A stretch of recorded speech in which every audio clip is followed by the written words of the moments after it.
This is actually the first of a series that we're doing in August. You're trying to create some context for sort of what's next for the future of medical cannabis. And so, we've been talking at Americans for Safe Access for years about creating a national medical cannabis program. And today I'm going to talk to you a little bit about why we need it, what a national program would look like, and how we make it happen. I'm going to dive in. Okay, let's see. So as I said, this is the first of a series. These are available live for our members, and then these will be up on our YouTube channel for you to download and share with others. So I hope you join us for all of them or get a chance to see the others. And let me just start by saying we're Americans for Safe Access. We were founded in 2002, and our mission is to ensure safe and legal access to cannabis for therapeutic use and research. So I want to take just a step back just to understand sort of the context of why we need a national medical cannabis program. And so within the context of our mission, we're trying to create a world where patients only have to consider their medication in the context of their healthcare journey, not when making basic life decisions. So this means that we're advocating for a regulatory framework that invests in the development of standardized cannabis-based products, that it ensures a safe and consistent supply to those products, that a framework that fosters doctors integrating cannabis into their patients' treatments as frontline medications, not waiting until they've tried every other harmful thing. This framework should encourage insurance coverage and would prohibit employment, housing, parental, and healthcare discrimination. And I think we can all agree that is not the reality we're living in within the current status quo. So why do we need a national cannabis program? I'm just going to run through some highlights. I know many of you are probably living this experience, but I just think it's good to sort of refresh our memory before we jump into the to what it would look like. So as you know, there are 6 million registered medical cannabis patients, probably more now, in the United States, and they're using cannabis for for over 100 different qualifying conditions, and sometimes this is the only medication that's working, and in many cases it's the safest. But all of those patients actually are lacking a lot of freedoms. I heard someone say that cannabis saved their life, but took their freedom. And I think a lot of people don't really understand this reality, that what it's like to live within this framework. And we'll talk a little bit about why people don't see that discrimination. But in the early days of advocating for cannabis, the DEA was raiding facilities and really created this sort of public awareness around cannabis issues for us. And today, a lot of these issues are happening behind closed doors. I mean, people don't necessarily see someone, turning down an invitation to a wedding because it's out of state, or, going back on opioids so that they can get an organ transplant. So these are all sort of freedoms that we will never get as long as cannabis is illegal federally. And then there's also, millions that we know are left out of these programs.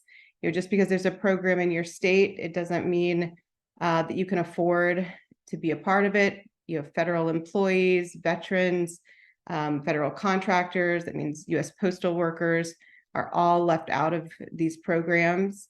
We know that people who have jobs that require them to travel or that drug test, medical cannabis isn't even an option.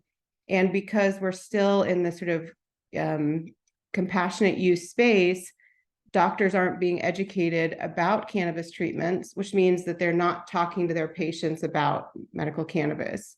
And I know as advocates, we sometimes assume that everybody knows the treatment possibilities of medical cannabis. But 20 years ago, if my doctor hadn't brought up cannabis as a treatment option for me, I would have never thought of using cannabis in millions of years. It just never would have come across my treatment options. So I think we agree that for those who currently have some type of access, it isn't ideal. And the current sort of state by state program leaves millions out of even the possibility of utilizing cannabis products.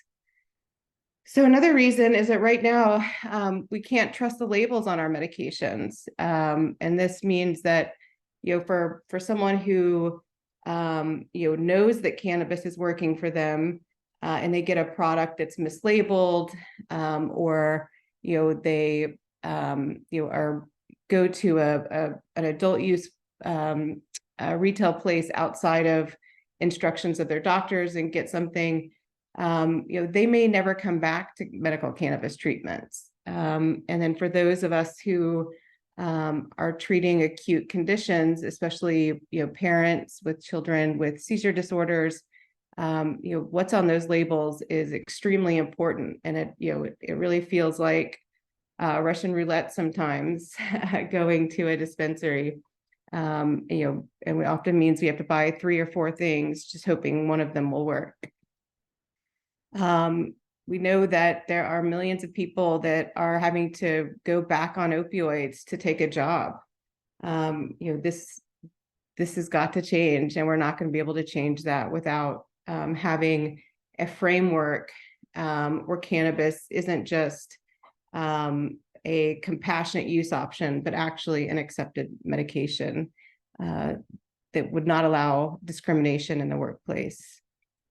Again, I had mentioned this earlier, but how many patients can't make it to graduations, weddings, bar mitzvah, baptisms, even funerals or recitals, because they can't travel with their medication, and they can't be assured that in the state that they go to, even if they have reciprocity, that the products that they need are going to be there.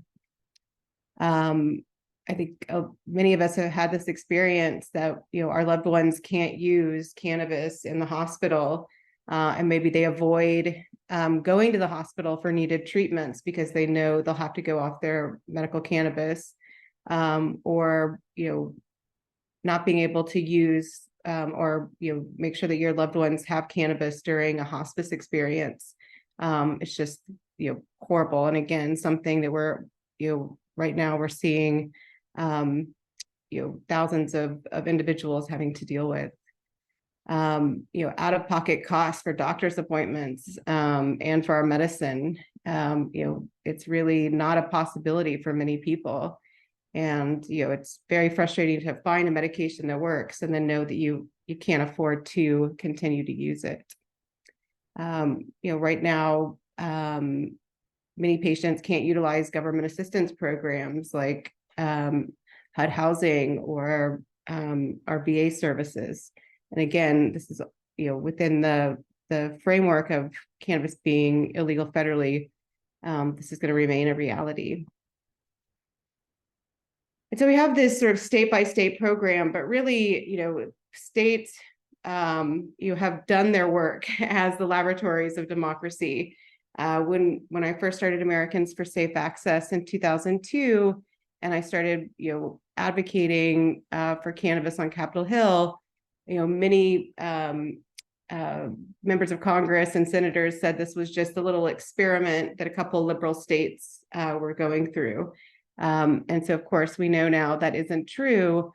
But at this point, just think about all of the issues as advocates you're having within your state, and just think, would that be a problem if we had a national medical cannabis program? And I think, one of the, things that we do at Americans for Safe Access is we grade each of the state programs every year, and we work with advocates and elected officials to try to improve those programs. And after 25 years of experimenting, none of these programs are really meeting the needs of patients. And I think what we need to remember is that the reason we went to the states to create these programs was because of barriers at the federal level, and that these programs were really meant to be triage, to create a safe place for patients to access medical cannabis. But the whole time we were utilizing the state systems to understand how to regulate cannabis, how to create product safety protocols, all of these items, but always with an eye on having a national program. And I think for many people, why we don't see enthusiasm about federal legislation is I think they often think that we're talking about just expanding what exists in the states. And if the state program isn't working for you, why would you think it would nationally? And the reality is that's actually not what we're talking about. We're actually talking about creating a framework that would allow medical cannabis to evolve.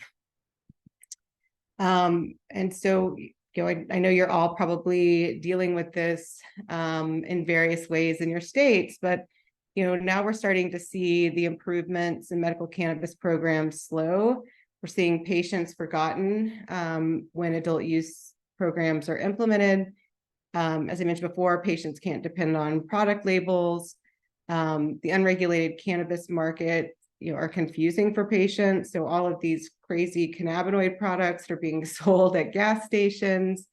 It's not clear, what is a legal regulated dispensary, what isn't. Now we're starting to see states banning cannabinoid products. And we also know that, businesses are prioritizing adult use consumers to survive in the sort of geofenced markets.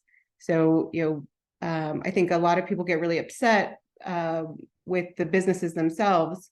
But I think that the reality of keeping a business open, when your entire market are just people in one state can be really challenging. And so I think, these businesses first, sort of move to serve the adult use programs to keep their doors open. And then, they realize that they actually have to sort of change the products that they're supplying to keep those consumers happy. And, I'm sure some of you have heard me say this, but imagine if at the beginning of the pandemic, if the federal government would have turned to pharmaceutical companies and said, create a vaccine for Rhode Island. I mean, how many pharmaceutical companies would have stepped up to fill that role? And I think that that's what we have been asking of medical cannabis companies, without an evolution at the federal level that allows an easier process for R&D, but also the ability to serve the 6 million patients that can utilize those products. This is sort of the symptom of that, of the lack of a federal program.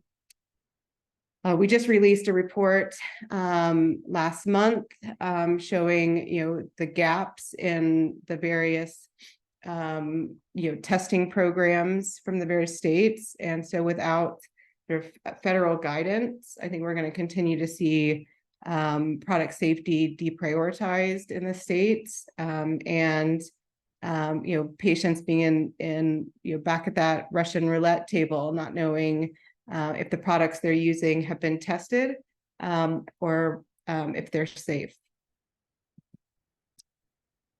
And so there's also a lack of agency coordination at the federal level. So because we passed the CJS amendment that barred the DEA and the Department of Justice for going after medical cannabis patients and their providers, or the states that have created these programs.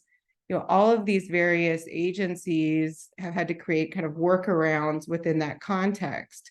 But what that means is that they're, making decisions without, anyone at the helm that has expertise in medical cannabis, and without a sort of organized, coordinated effort. So another reason that I'm feeling rushed to get a national medical cannabis program up and running is that rescheduling is coming. Biden last year asked HHS and the Department of Justice to revisit the scheduling.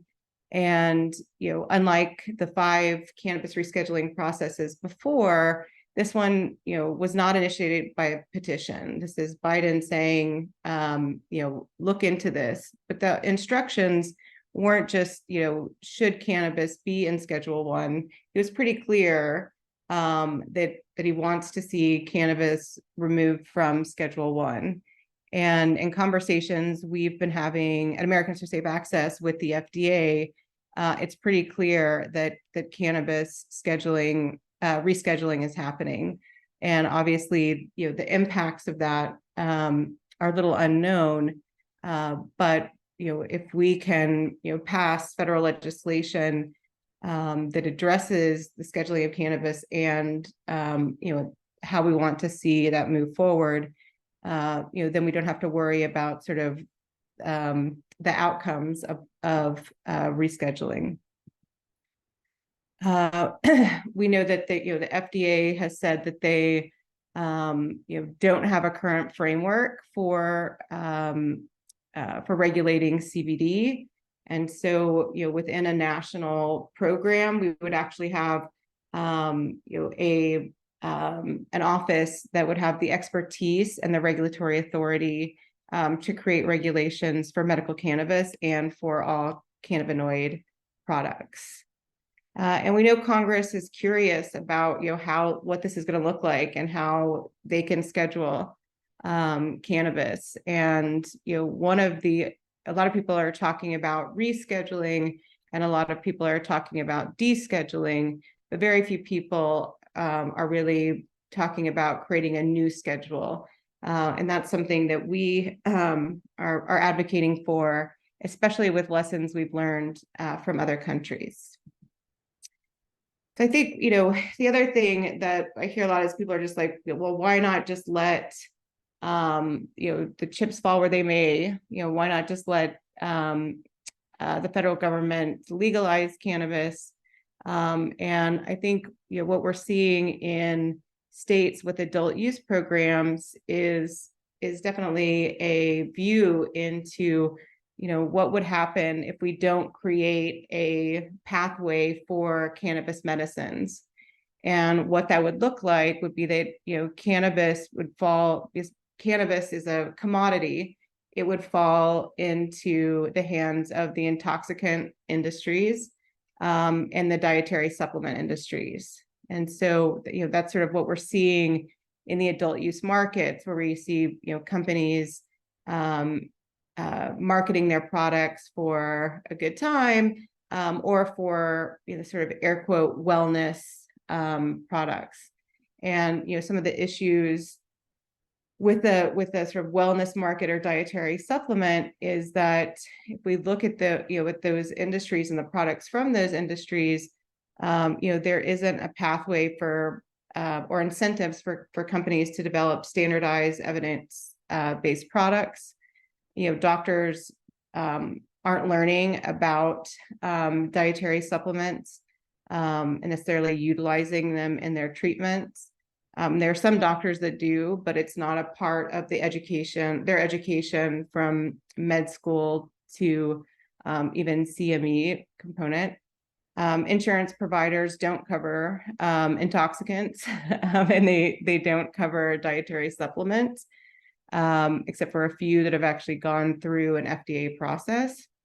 And if within this sort of context of cannabis just being seen as an intoxicant or a dietary supplement, we won't see discrimination and stigma removed, right? A lot of patients deal with this sort of stigma that people don't believe that they're using cannabis as medicine. The ability for them to be able to describe, their need to use it, at work or at school, or to travel with it. If cannabis is just seen as an intoxicant or a supplement, then those the outcomes of that stigma are still going to be present. Another reason why is that we are behind global trends. Never in my wildest dreams did I think that we would reschedule cannabis at the UN level before we did it here. But in 2020, we were successful in changing the scheduling of cannabis at the UN level. And why that's significant for US policy is that, again, when I first started working on medical cannabis in 2002, a common reason that elected officials would tell me that we couldn't move forward with medical cannabis policy was because we would be in conflict with the UN Single Convention on Narcotics Drugs Treaty. And actually, right now, the US is actually out of step with that treaty we've signed, because that treaty now recognizes the medical use of cannabis. And there are 65 countries that have federal medical cannabis programs. And I think a lot of people are surprised to know that we're not one of them. And so, the good news is we can learn from what other people are doing.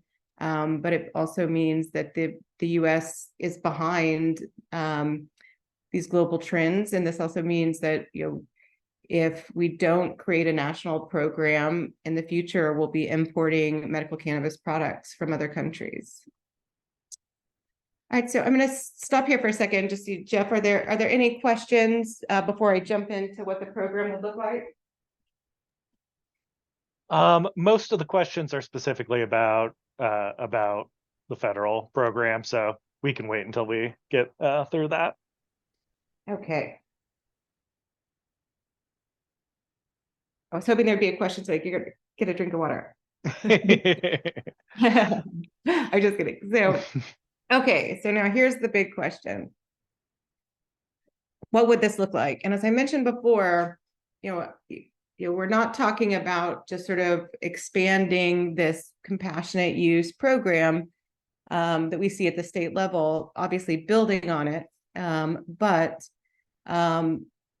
actually creating an Office of Medical Cannabis and Cannabinoid Control in HHS. And I think you've probably heard the FDA talk about wanting to create a center for cannabis research under the FDA. And there's a lot of reasons why we don't want to see cannabis under the FDA or just kind of thrown into a center. There are several centers under the FDA, like the Center for Alternative Medicines. And those centers really don't have any regulatory power. And so what we want to see, and this is actually what we've seen in many other countries that have medical cannabis laws, is actually the creation of an office within the Department of Health and Human Services. We also would like to see the creation of a new schedule, a Schedule 6, and this schedule would actually be overseen by the Office of Medical Cannabis and Cannabinoid Control. And so they would be determining, regulations. They would be, determining, what is over the counter, what would need to be bought at a dispensary, or what would become a specialty pharmacy. There would be coordination with state regulators. So again, there would be no interruption in the current access or supply chain while we're building this program, but would actually be creating a pathway for that, what's working in that program to become legal federally, but also to expand cannabis products into the broader healthcare system. And it would also be able to foster private-public partnerships for research and product development. I think within the context of a lot of the advocacy we do, people often talk about the cannabis industry And the reason there is a that definition cannabis industry is because cannabis is federally prohibited. And so that has meant that cannabis businesses have had to sort of step up and create businesses for every component of the supply chain. But if you take away prohibition, medical or cannabis itself is actually a commodity that would fit into the intoxicants industry or into dietary supplement industry. And what we need to make sure is that there's a pathway that cannabis makes its way into the healthcare industries, and isn't just seen as an option like medical alcohol, as my grandmother used to say. So this office, the mission of this office would actually be to facilitate access to medical cannabis, not just try to prohibit it. Under the new provision at the UN, the scheduling, if something is shown to have medical benefit, everyone who is signed on to the UN single treaty actually has to show how they are creating a process for their citizens to have access to that medication. And so this would be the main objective of this office, and it would oversee this new schedule, Schedule 6. So it would be in line with international laws. I already mentioned it would be housed in HHS. The funding would come from a reorganization of cannabis funds across other agencies that would no longer be needed. There would be licensing and permitting fees. So, all of the current, state licensed cultivators and manufacturers could apply for a Schedule 6 license. The existing dispensaries would apply for specialty pharmacy licenses, but also, mainstream pharmacies could apply for a Schedule 6 license to distribute cannabis products. UPS, other distribution channels could apply for Schedule 6 licenses. And there would be authorized, as they're creating research priorities, to actually foster public-private partnerships. They would also coordinate federal funds for cannabis across agencies. So, right now, if you look at all the various agencies that are working on cannabis, the Office of Medical Cannabis would actually sort of refocus those funds and help direct agencies on how they'd be working on cannabis. And I already mentioned it would coordinate with state regulators. So this is sort of what the org chart would look like. So it's under HHS, and there would be a subdivision of medical cannabis health and science. There would be a subdivision of medical cannabis agriculture and cultivation. There would be a subdivision of state and local control. This would deal with some of the licensing and distribution. There would be the Undersecretary of Management. This is just sort of the part of the office that would do the day-to-day work. And then there would be a subdivision of patient and civil rights, which would ensure that as these various agencies are implementing new programs for medical cannabis, that patients' rights are part of each of those stages. And so a lot of people have a question about Schedule 6. And so this new schedule, it would recognize the safety profile of cannabis and cannabinoids. It would allow distribution with identity of only active ingredients. And why that's important is actually sort of looking at the definition of the other schedules and how the FDA looks at requirements for medications and distribution of medications. It would be, regulated under the OMCCC. That this would include, for laboratories, for pharmacies, for research, for transportation, for cultivation, manufacturing, and distribution of licensing. And, under a Schedule 6 license, there would be, no prior drug charge restrictions on permitting or licensing, which is something that we saw, happen in many of the states. Especially the earlier states that would not allow, people who were victims of the war on drugs to be a part of that new, those new businesses. There would not be criminal penalties for possession or individual cultivation. There would be, a dual license for state licensed cultivators and manufacturers that have medical licenses. There would be, a dual license for access points dispensaries under a new specialty license, a specialty pharmacy license, which currently already exists. And, interstate commerce would be allowed between Schedule 6 permitted businesses.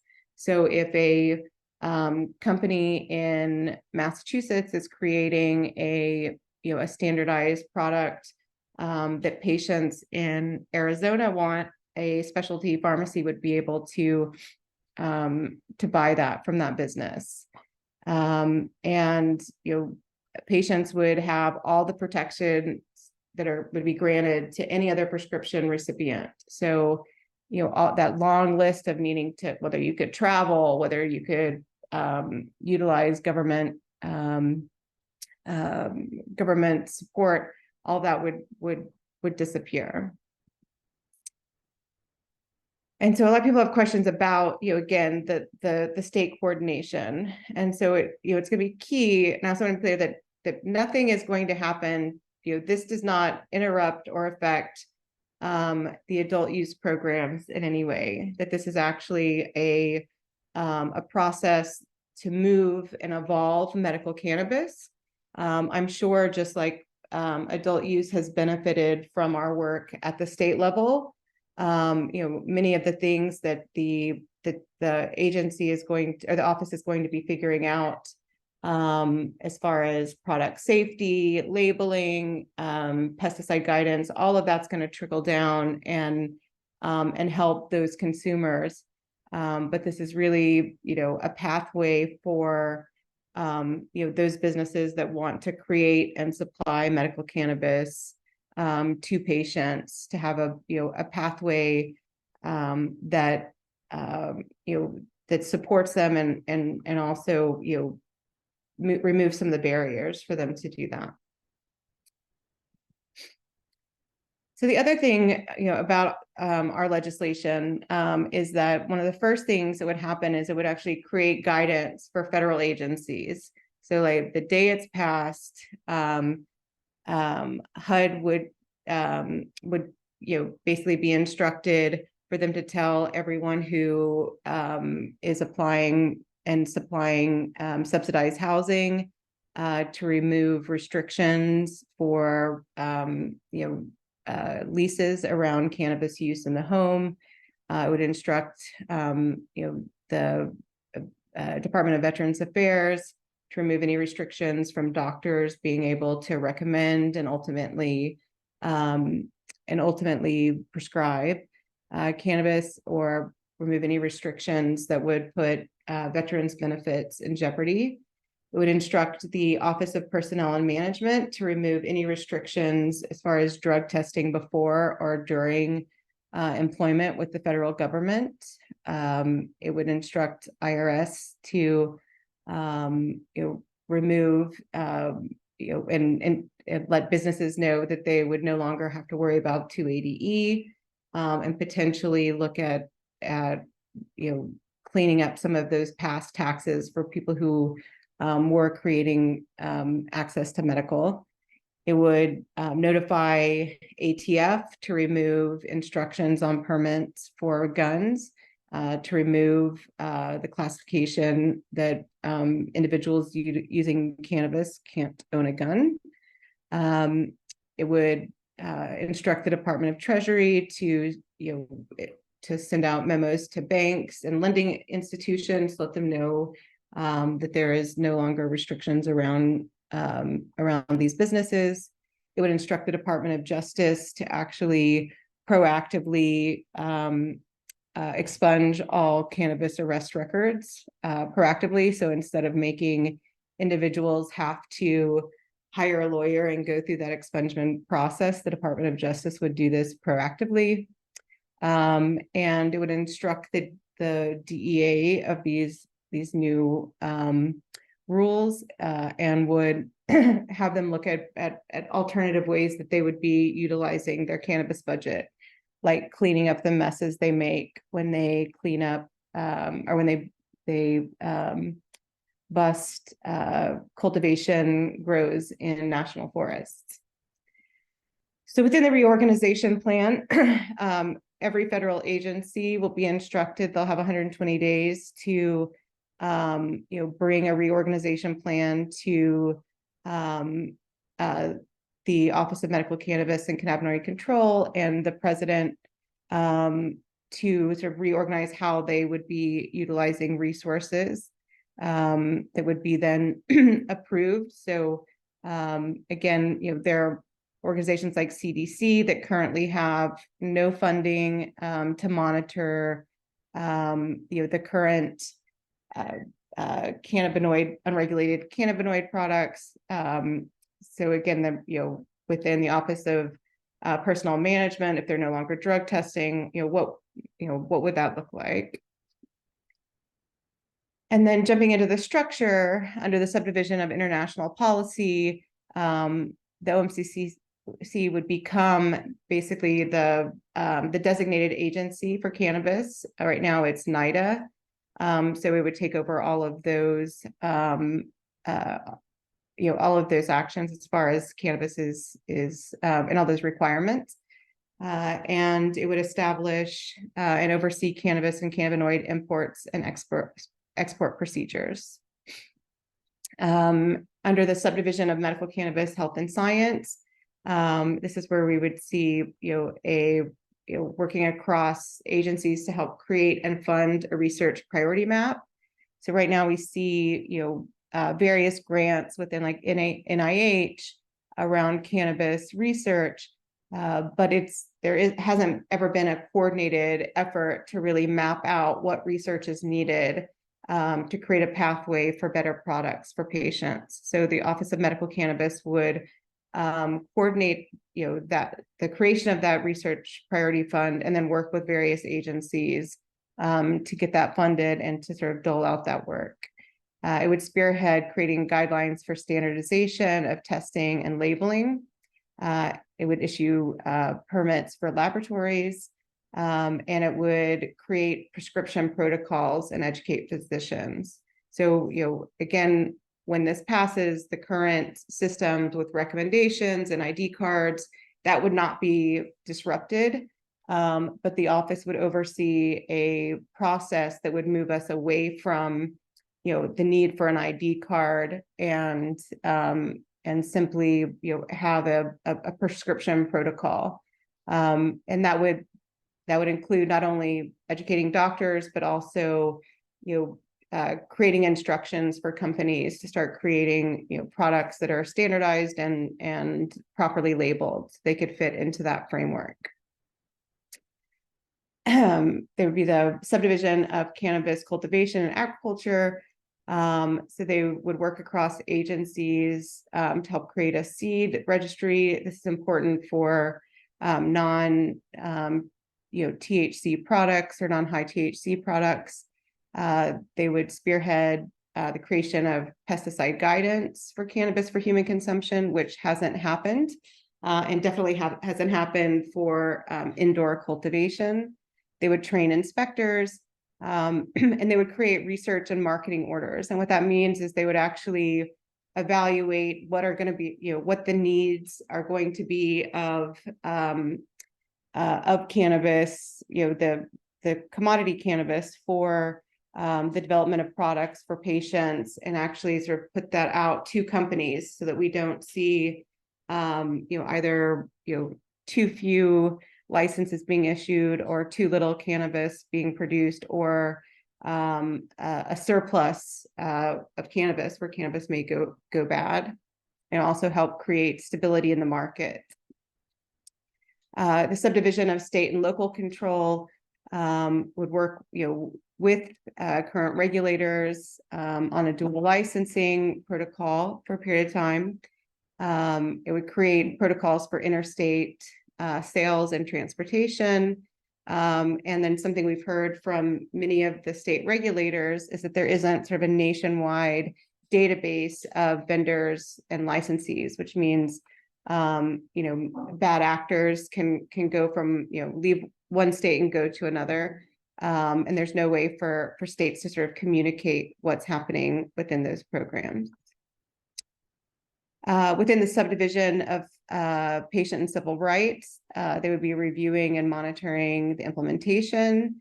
This would include, making sure there are, advisory committees within, that include patients across each of these various subdivisions.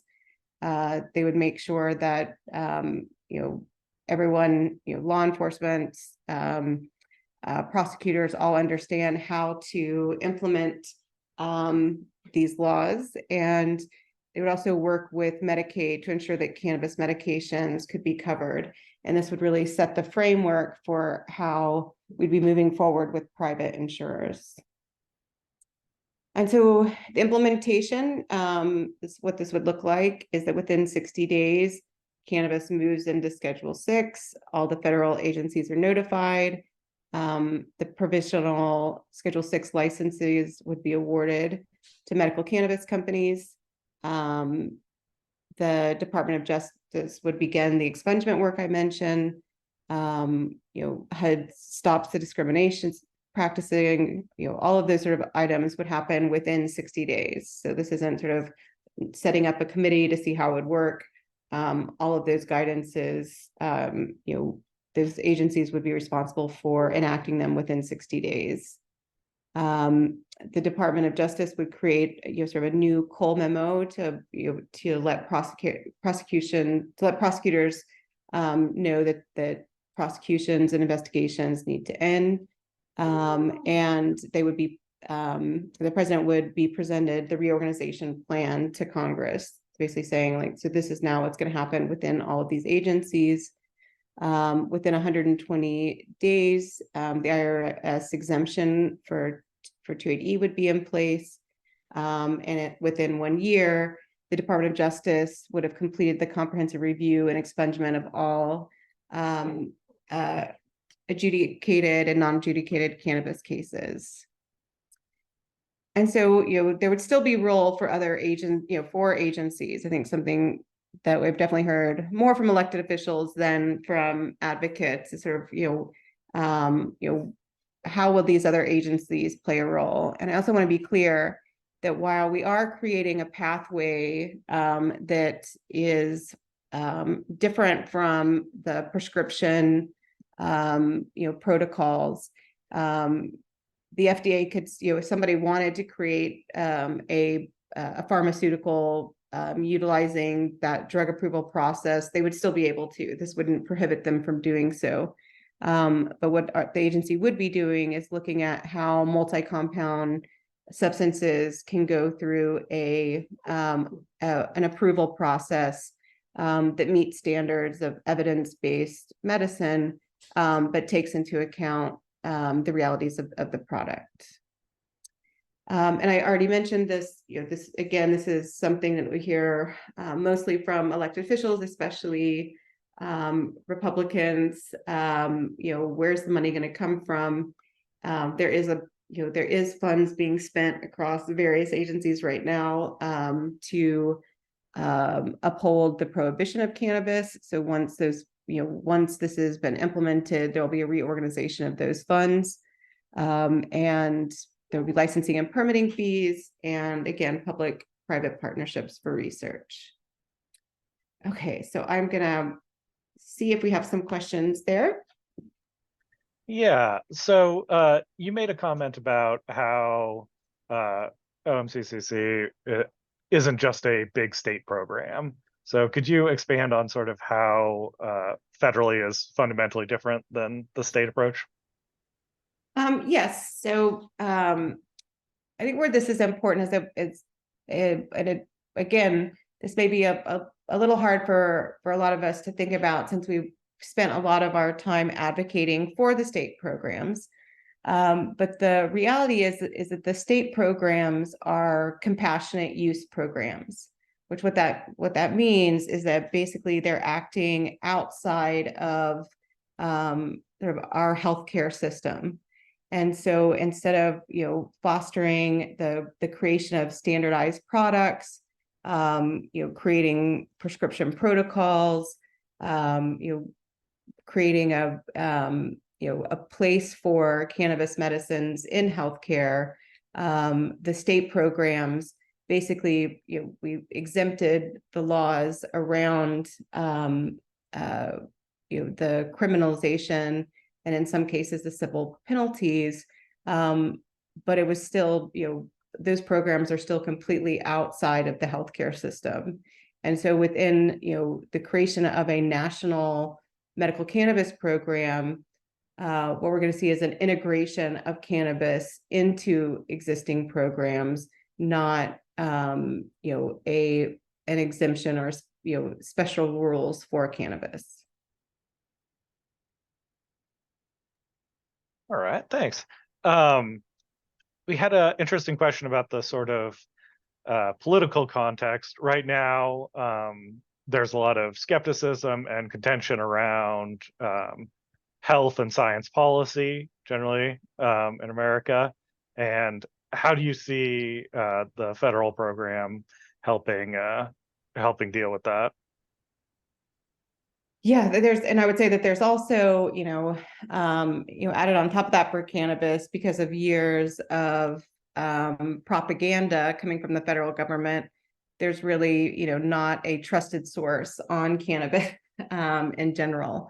But one of I think if you look at where those criticisms are coming from, a lot of them are coming from within the context of FDA and and outdated policies. And so when you look at the creation of the FDA, when you look at the creation of the scheduling program, these are policies that haven't been revisited in 50 years. And this is where we really make this distinction of not trying to shove cannabis into the FDA, because there is not a place for herbal medicines that fit into a medical context within the FDA. And so I think as far as some of the criticisms, that's part of why we are saying, we don't want to see medical cannabis put into another agency, but we want to create, like we've done in other countries, an office that's dedicated to moving this forward. I think that's a good point, especially it helps avoid some of the baggage that other agencies might have. Go ahead. I was thinking might be helpful if you could sort of give a walkthrough on what a patient experience with Schedule 6 cannabis might be like. Yeah, so once the program is fully implemented, what that would look like would be a doctor would be educated hopefully about these medications being available by prescription. If not, it would be easier for a patient to educate their doctor about these products. A doctor would write a prescription for the patient, and that prescription would include, ideal range of cannabinoids. The patient then would, and the mode of ingestion that the medical professional and the patient think would work best for them. So whether that's vaporizing or consumption or sublingual, all of that would be part of the prescription. The patient would then take that prescription to a specialty pharmacy, which is what the dispensaries look like before they were merged with adult use programs, where there's actually someone there that can talk to them about using the medication. The prescription would get filled. it would, the patient would hopefully pay a copay with that product, and then they would take it home and use it. And at the next doctor's visit, they would talk about if it was working, how it was working. If it wasn't working, the doctor would prescribe something different, maybe a change in the cannabinoid and terpene profile, until the patient finds something that works for them. And the doctor could be prescribing, products that would work better in the day, products that would work better at night, modes of ingestion that work better during the day. And so it would look, a lot more like a medical setting. What you'd also see on the other side of that, the business side of that, is that companies would be would have an incentive to create standardized products that would be accepted into pharmacies. I was telling someone the other day the power of the prescription. In Europe, the pharmacy program is much different, because they actually have compounding pharmacists that make a lot of the end products.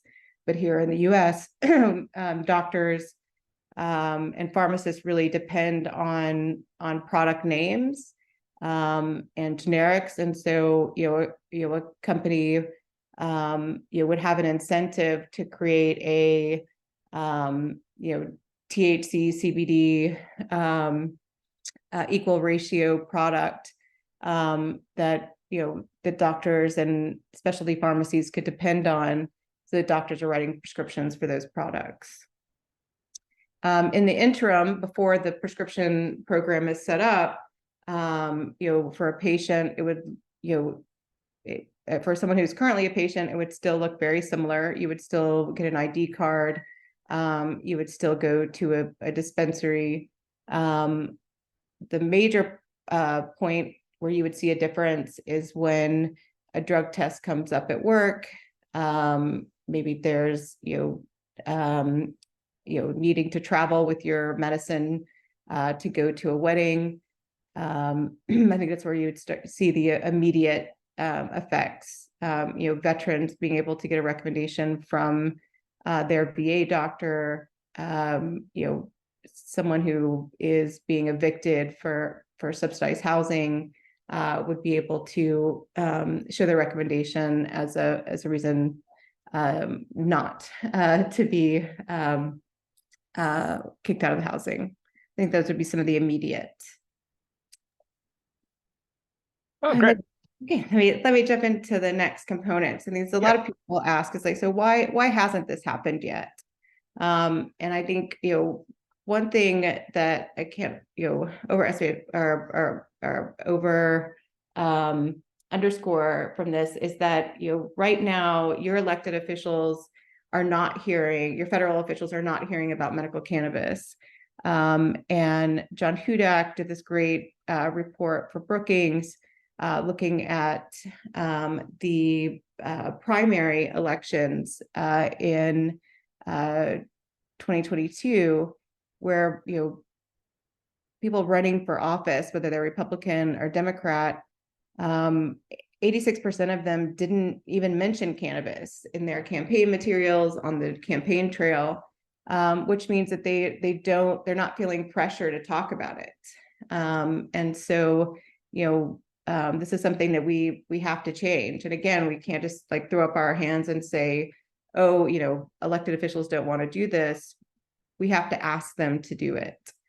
And, I want to reiterate that, political engagement matters. A visit or a call or contact from an individual actually has much more of an impact on elected officials than from a lobbyist. But, we have some challenges. I think most people think that we've already won. If you think about the campaigns that we run at the state level, where we're fighting really hard, to get those laws passed. Once those are passed, the general public thinks that we've won, and a lot of the obstacles that are still facing patients are happening out of public eye. And so, it's really up to us to really educate people about those issues. I think a lot of people, misunderstand the power of advocacy, and don't appreciate sort of the role that patients have had in creating this cannabis marketplace.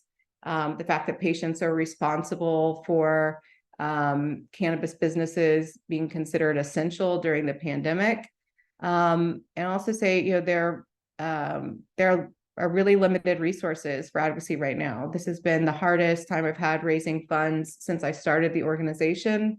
I had actually had brought over a lot of donors and foundations that had funded other social justice work I had done. A lot of those resources have dried up because those individuals and those foundations see this $25 billion industry and think that the funds should come from there. So we're going to have to find resources if we're going to want to do this. This is the first time since I've started Americans for Safe Access that we don't have a full-time lobbyist here in DC. I also want to reiterate that, if you're not talking to your federal representatives about medical cannabis, it doesn't mean that they're not hearing about it, right? There is I wouldn't say an overly funded, but there is a well-funded lobby for cannabis businesses, as well as, law enforcement. There's other stakeholders like drug treatment centers, drug testing companies. All of those people are talking to your members about cannabis.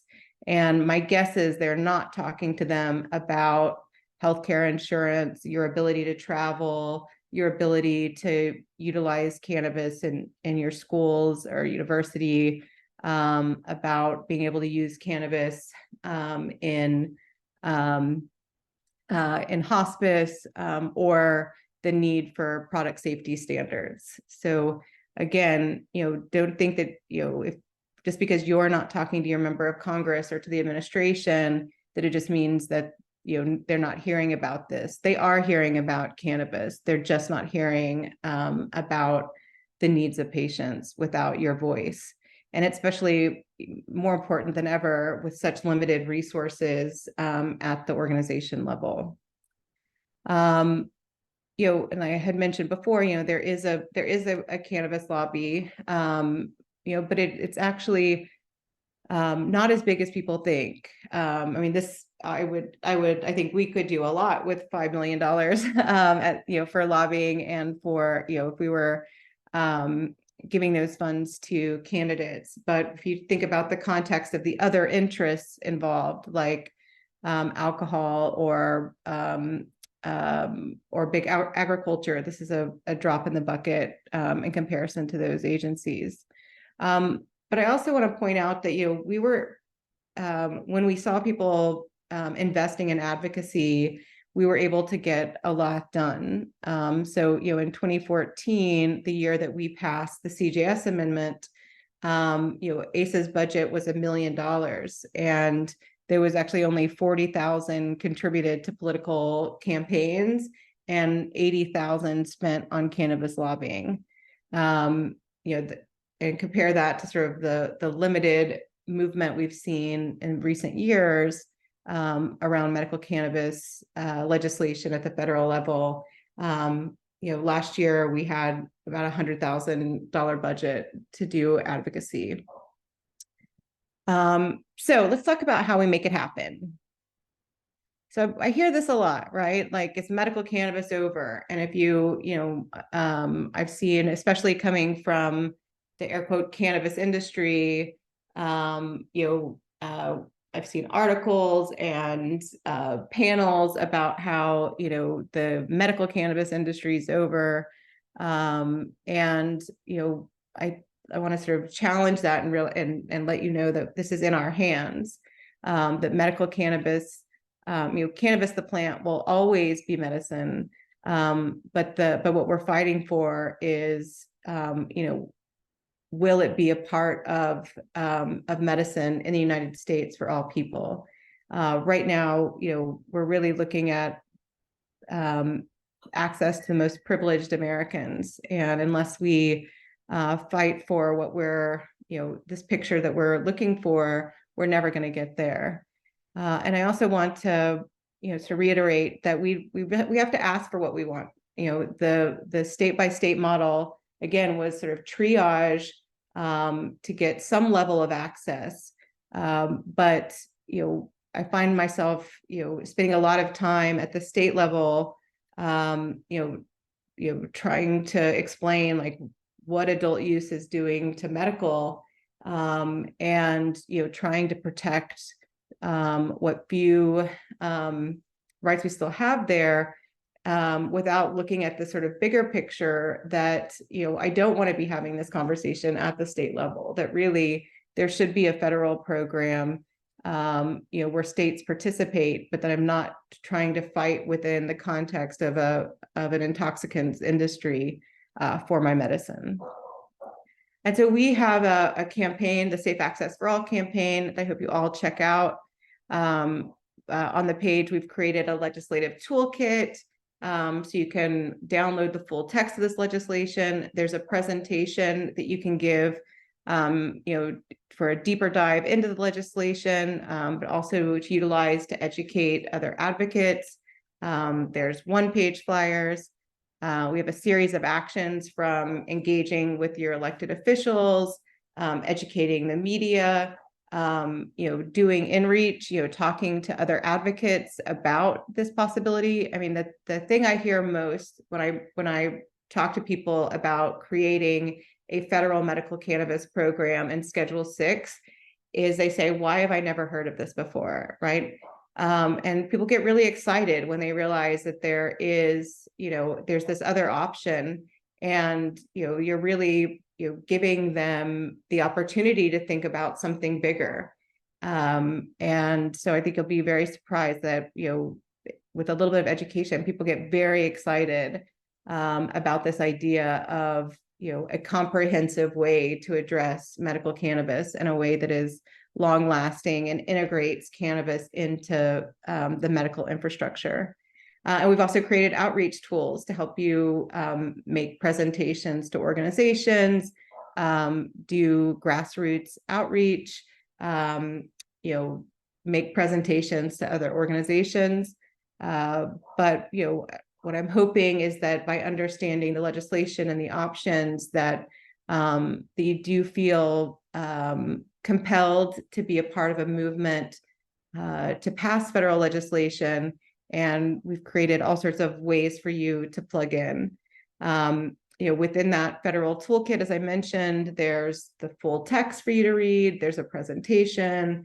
There's flyers that you can download to help you talk to your elected officials or other advocates.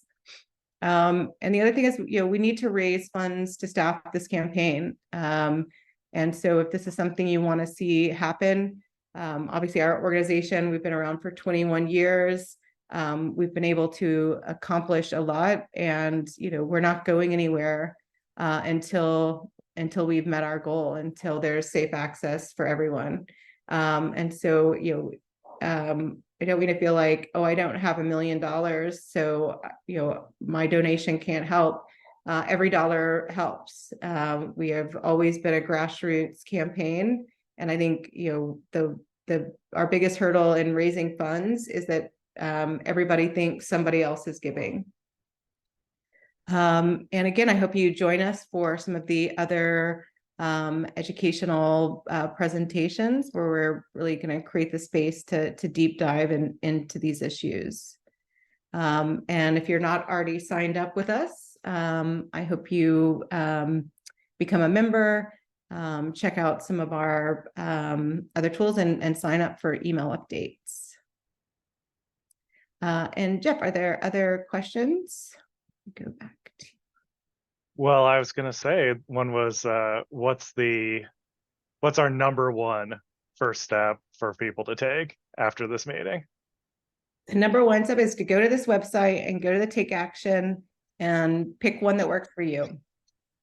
Contact your elected official. Right now, your elected officials are at home. This is August recess. which means that, they're probably doing a meet and greet somewhere. They're probably doing a fundraiser, maybe a town hall.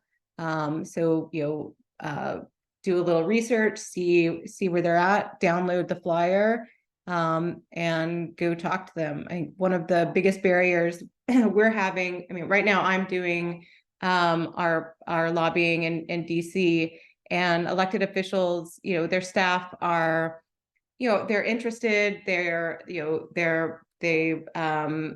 empathize with the issues, but they're not hearing about this at home, so there's no pressure to act. So if while your member of Congress is home this month, or your senators, if when they're at a meet and greet or a town hall meeting, someone asks them a question about medical cannabis, maybe it's much easier to get a letter to the editor published, directed towards your elected official while they're at home. If they're hearing about medical cannabis while they're home, I guarantee you when they get back to DC, they're going to ask their staff to figure out what they can do on medical cannabis. So really, while they're at home on reset, that's why we're calling this the August reset. We're asking people to sort of recommit to getting these issues in front of elected officials. But yeah, jump in, make sure that that we're being heard, because I know a lot of people feel like they're left out of a lot of medical cannabis patients feel like they're being left out of the conversation, or maybe that they're alone, that they're the only people that feel this way. And I just want to say that you're not alone, but you're not being heard. And so please utilize these tools to help amplify this message. All right, I think that is it. We've kept these folks a little bit late, so if you want to bring us home. All right. Well, thank you all so much for joining me for this presentation. I know it's a lot to digest, and it really it means it's sort of expanding how we've been looking at medical cannabis. But I think once it sort of settles in, you'll see that a lot of the sort of cleanup legislation that you're working on at the state level. Maybe you're in a state that just won't pass medical cannabis laws. That if we focus on a federal solution, then we'll be able to accomplish safe access for all. So thank you all so much for your time. And yeah, I look forward to seeing your letters to the editor.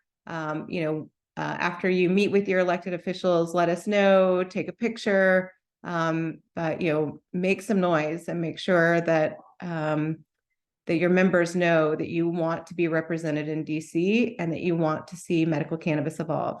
Thank you so much. Thanks, everyone.